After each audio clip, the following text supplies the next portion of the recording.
The representative of the Syrian Arab Republic has asked for the floor to make a further statement. I give him the floor. Thank you, Mr. President, and I apologize for requesting the floor once again.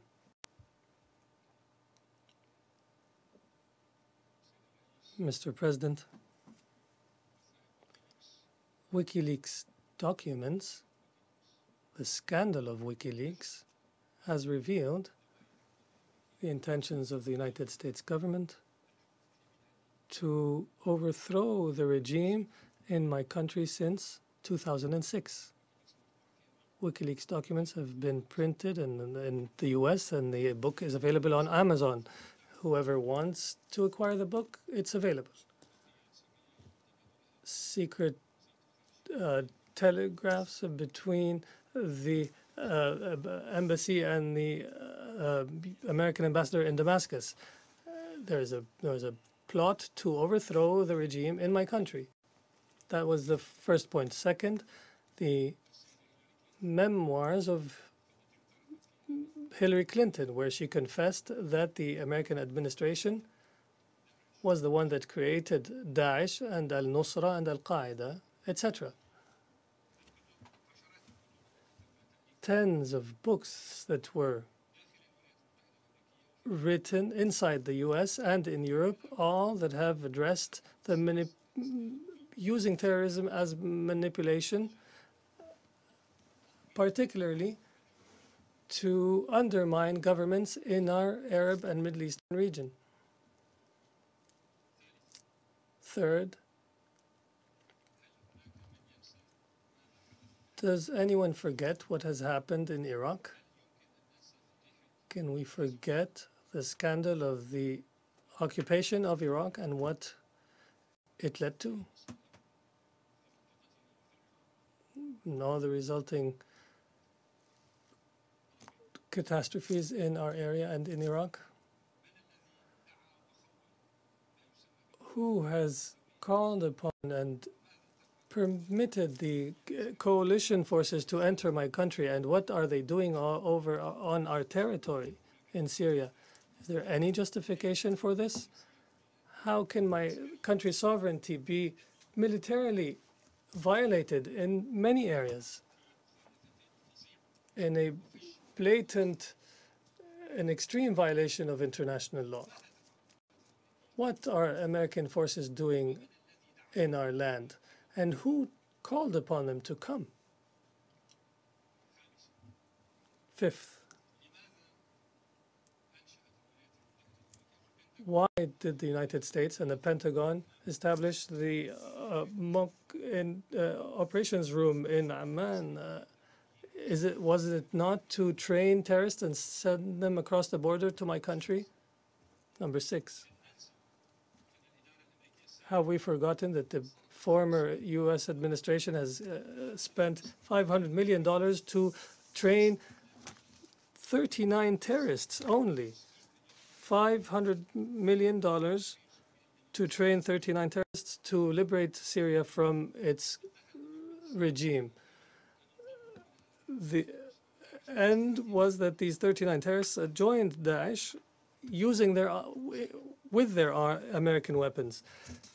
Number 7, who attacked Tharda Mountain, the Syrian army at Tharda Mountain in Deir ez-Zur on the 17th of July, September, a year ago?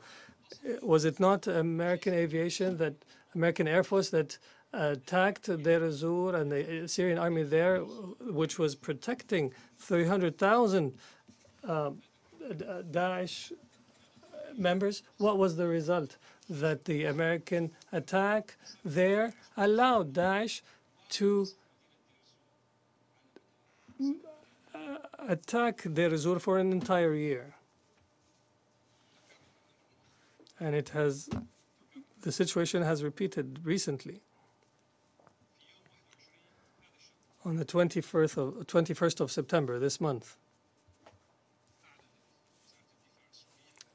the Syrian Defense Ministry and the Russian Defense Ministry have announced that Deir ez-Zur will be liberated from Daesh within 1 week. and our army was at the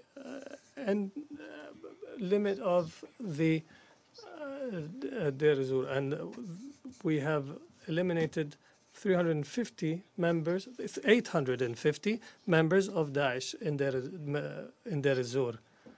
And the terrorists withdrew, and the Syrian army regained control of Deir ez-Zor and areas around Deir ez-Zor.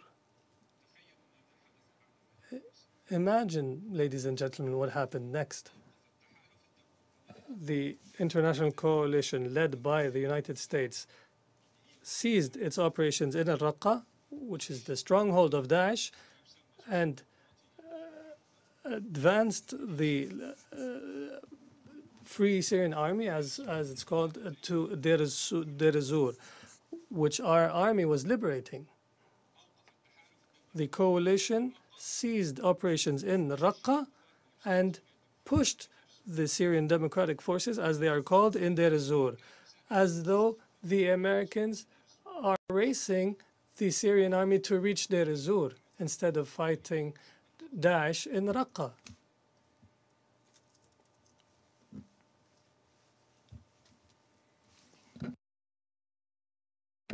There were aerial images captured by our allies and friends, the Russians, that reveal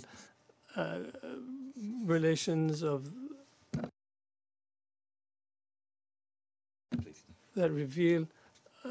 American troops and ISIL, Daesh forces exchanging locations without fighting.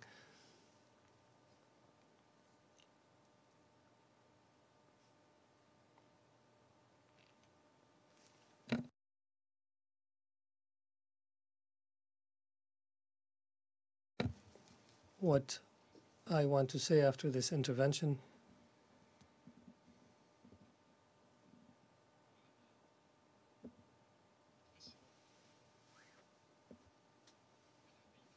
is that American conduct, American, European conduct now, and their attitude towards what's taking place in my country goes against all resolutions that you have adopted since this beginning of the crisis in Syria.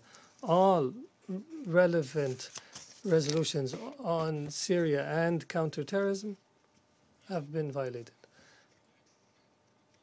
The United States government must become aware and know that we are a sovereign state, just like the United States itself.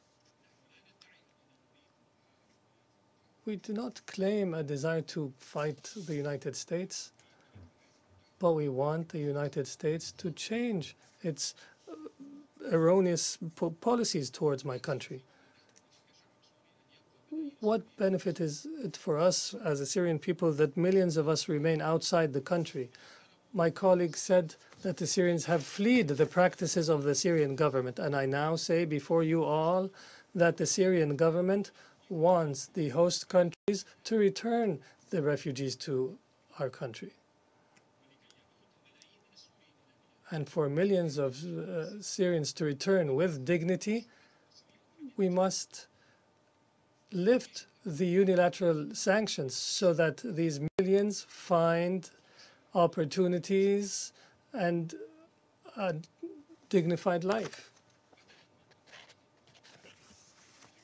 instead of keeping them in neighboring states. This is the meaning of what we always say, that the Syrian government is being blackmailed